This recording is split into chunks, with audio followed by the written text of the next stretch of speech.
ఇంకొక ముఖ్యమైనది ఏంటంటే, చాలా ప్రజా సంఘాల నుంచి వచ్చిన డిమాండు, మన తెలంగాణ వచ్చినాక 7% కన్నా ఎక్కువ ఇయ్యలేదు బడ్జెట్‌లో డబ్బులు.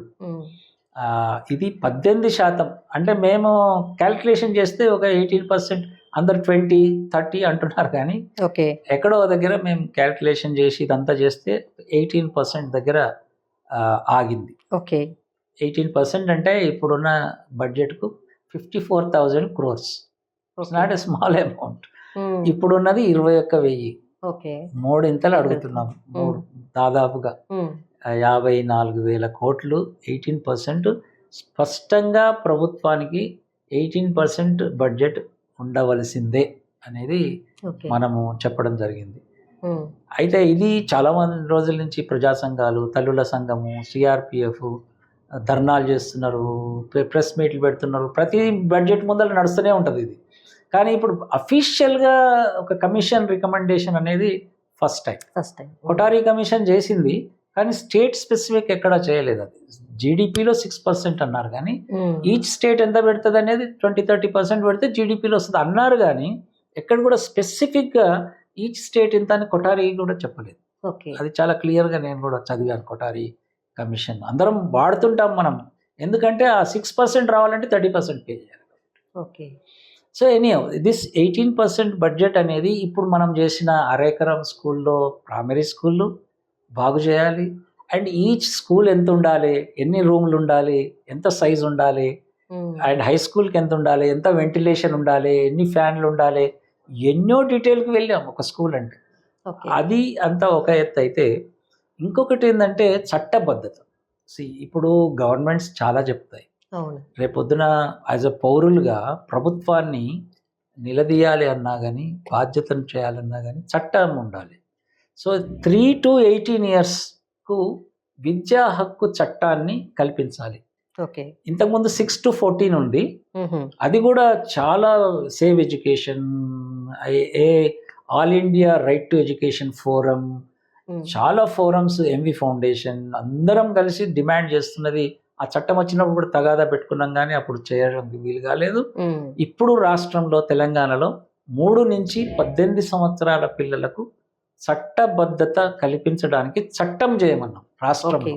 అండ్ ఇది ఒక మోడల్ అవుతుంది దేశానికి.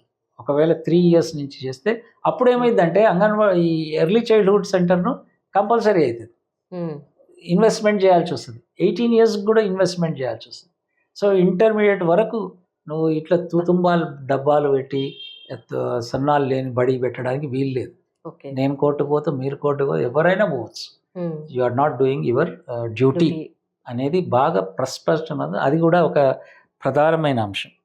ఇంకొకటి ప్రైవేట్ స్కూల్స్. అది పెద్ద చాలా చర్చ జరిగింది ప్రైవేట్ స్కూల్స్ మీద. ఏ స్కూల్స్ నియంత్రణ చేయాలి, అసలు నియంత్రణ లేదు. ఒక నియంత్రణ చట్టాన్ని కూడా మేము డ్రాఫ్ట్ చేసినాం. ఎట్లుండాలి చట్టం, గవర్నమెంట్ సులువు అవుతానికి డ్రాఫ్ట్. అది వాళ్ళు ఇంకేమైనా ఇంప్రూవ్ చేయొచ్చు. ఈ ప్రైవేట్ స్కూల్స్ కోసం ఒక కమిషన్ వేయాలని చెప్పి, ఒక స్వయం ప్రతిపత్తి గల నియంత్రణ కమిషన్ వేయాలి. స్కూల్స్ను డివైడ్ చేయండి, చిన్న స్కూల్స్, పెద్ద స్కూల్స్ ఉన్న కాడికి. అంటే మనం అనొచ్చు, మీరు ప్రైవేట్ వద్దంటున్నారు కదా, గవర్నమెంట్ స్కూల్కి వస్తారు కదా, మళ్ళీ ఎందుకు అనేది. ఇప్పుడు ఇది అంతా ప్రాసెస్ అయ్యే వరకు చాలా టైం పడుతుంది. ఇప్పుడు ఈ ఇయర్ ఏంది, నెక్స్ట్ ఇప్పుడు ఆల్రెడీ అడ్వర్టైజ్మెంట్లు వస్తున్నాయి, 2 లక్షలు 3 లక్షలు అని వస్తున్నాయి. ఆల్రెడీ తల్లిదండ్రులు ఫేస్బుక్లలో పెడుతూనే ఉన్నారు, నా ఇంజనీరింగ్ సరిపోలేదు, మొత్తం చదువుకు వీనికి ఎల్కేజీ పెడుతున్నారు, అందరూ వాట్సాప్లో పెడుతున్నారు తల్లులు తండ్రులు. ఇదేంది, ఇది ఎందుకు వేయాలి, ఏం చదువు చెప్తున్నావు, ఎంత శాలరీస్ ఇస్తున్నావు టీచర్స్కు, అండ్ ఏమవుతుంది, ఏంది లేదు, మొత్తం ఏం లేదు అసలు. సో దానికి ప్రైవేట్ స్కూల్స్కు ఫీజుల నియంత్రణ, హైదరాబాద్ స్కూల్స్ పేరెంట్స్ అసోసియేషన్ అని చాలా రోజుల నుంచి తగాదా పెట్టు. వాళ్ళు ఎలీట్, ఇంకా మన పేద వర్గాలు కాదు వాళ్ళు, ఇంకా కొంచెం ఎలీట్ పేరెంట్స్ అసోసియేషన్, వాళ్ళు కూడా చాలా హర్షం వ్యక్తం చేశారు. ఫస్ట్ టైం మేము ఈ డ్రాఫ్ట్ని చూస్తున్నాం. ఒక మంచి కమిటీ వేయాల్సిన అవసరం ఉంది దీనికి. ఈ కమిటీలో జడ్జిలు ఉండాలి, అండ్ నిష్ణాతులు ఉండాలి, వీటన్నిటిని క్రోడీకరించాలి, పర్మిషన్ తీసుకోవాలి ఫీజులు పెంచాలంటే. అండ్ స్కూల్స్ నిర్మాణం, ఈ స్కూల్స్ ప్రైవేట్కి కూడా వర్తిస్తాయి. మంచి స్కూల్స్ అంటే ఈ స్కూల్ ఇలా ఉండాలి, ఇన్ని రకాలైన దాంతోని ప్రైవేట్ స్కూల్ నియంత్రణ అనేది ఒక ఒక ముఖ్యమైన చట్టాన్ని మేము తీసుకురావడం జరిగింది. బడ్జెట్ అనేది చాలా ముఖ్యం.